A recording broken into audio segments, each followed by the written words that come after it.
So thank you, Melody, for joining us today. And today we're going to be talking about bioanalytics within cell and gene therapies, which is a growing hot topic at the moment. So to get started, Melody, what is the main difference? What are the big differences between bioanalytics with cell and gene therapies compared to biologics? Well, thanks, Alex, for having me, as usual. It's always a pleasure. So, let's start with let's look at the bioanalytics for like a monoclonal antibody, just to think about how would you do that. You would, for example, a PK assay, so pharmacokinetic. You want to figure out at what time throughout the dosing of the patient, for example, how long does it take to reach the Cmax? What's the half-life? So you want to do some PK/PD modeling. You need to measure the drug in the patient. And typically that's a ligand binding assay, straightforward. We have a lot of experience with that. If you look now at the gene and cell-based therapies, and let's start with the gene-based therapies, the first challenge we have is that most of the gene therapies are actually delivered in viral vectors or delivery systems, and majority of that being viral vectors. So besides the fact that we need to monitor the transgene itself, we also do need to monitor the presence of the viral vector.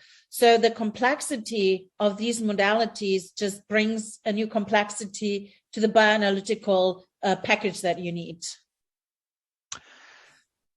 Thank you, Melody. So next question then, besides the challenge of setup of these assays, what about validation?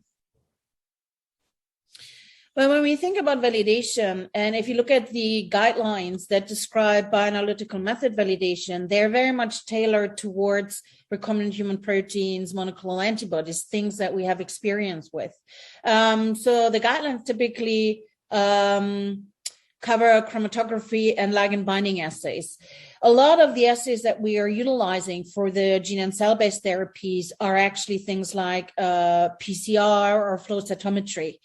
So that challenges us again in the sense of we need to understand what of these parameters that are clearly targeted and tailored towards biologics and ligand binding assays predominantly.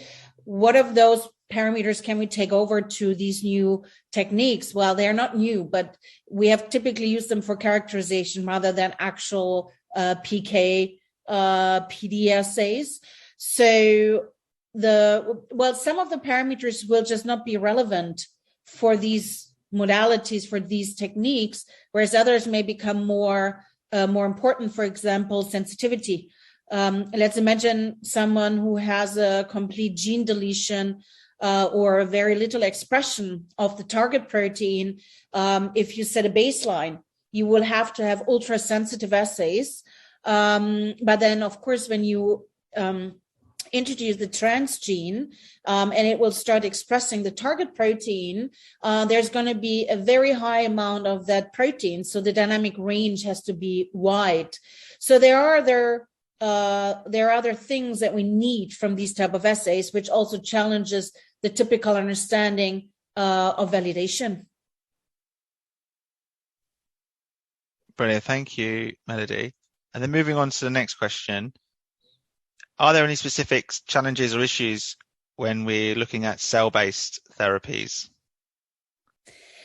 Yeah, so let's move away from the gene-based therapies. The cell-based therapies bring other complexities to the table. And let's for a second talk about mesenchymal stem cells.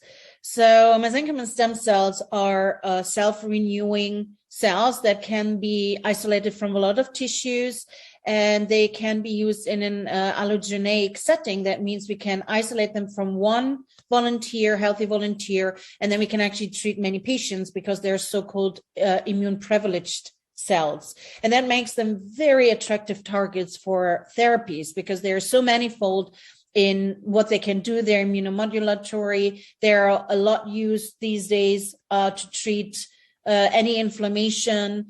So they're very diverse.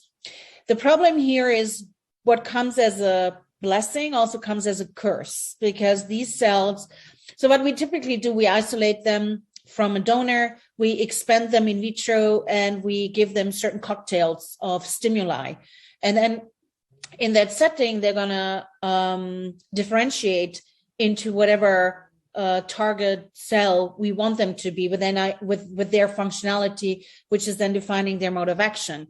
The problem is when we get them back into, so when we give them to the receiving patient, the fate of the cell within this human is very important to track and monitor. Thank you, Melody. It seems that mesenchymal stem cell therapies are the future. What are the challenges that companies face then when they develop these? Well, indeed. I mean, if you look at the active clinical trials as of 2020, I believe, and I haven't checked lately, I admit, but there are already like more than 1,000 clinical trials registered with these type of cells. And as I said before, one of the major challenges throughout the development is the fate of the cell.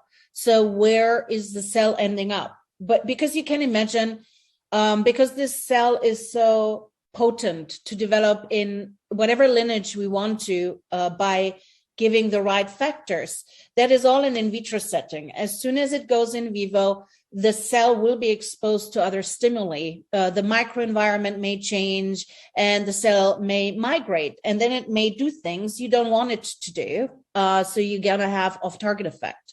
And then, of course, you also don't want these type of cells to indefinitely circulate in the body of the patient.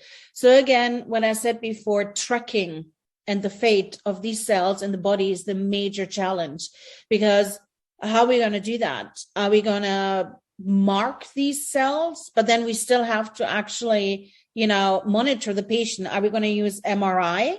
That just kind of seems impractical for clinical studies.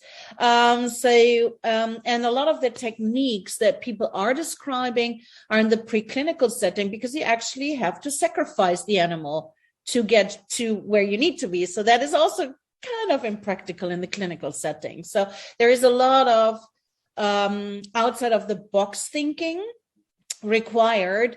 It is one of the major challenges these cells have. That's why they are so little approved, although there's so much hype around them. But I mean, the bottom line for me with the bioanalytical package that has to be envisioned for both gene and cell-based therapies, it forces industry and regulatory agencies to think outside of the box. And in my world, thinking outside of the box is a spark for innovation. And that is a good thing in my book. So I find this a very exciting field to work in. Thank you, Melody. Thank you very much. And thank you very much for your time as well. Pleasure, as always.